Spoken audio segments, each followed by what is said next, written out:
Сәлем достар, сіздермен бірге Нұрка кезет. Бүгін біз картадан фокус жасайтын боламыз. Ал енді кеттік. Достар, ең бірінші біз дамаларды қоямыз. Міне бір дама, екі дама, және де 3-4 дама. Одан кейін біз валеттерді қоямыз.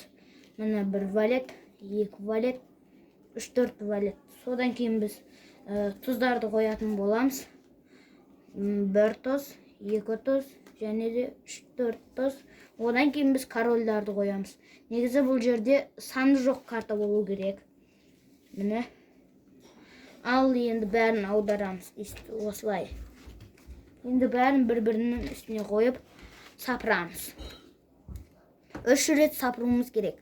1, 2, және де 3. Енді бәрін қайтадан орнына қоямыз. Міне 2, 3, 4, 1, 2, 3, 4, 1, 2, 3, 4, 1, 2, 3, 4. Міне, ал енді біріншісін ашамыз. Біріншісінде өңшең валеттер болды. Ал екіншісін ашамыз. Екіншісінде өңшең тұздар. Ал үшіншісін ашсақ, үшіншісінде өңшең корольдер, ал төртіншісінде дамалар. Міне. Достар, менің каналыма жазылып, тіркеліп, подписаться деген қоңыраушаны басып кетіңіздер. Ал енді пока-пока.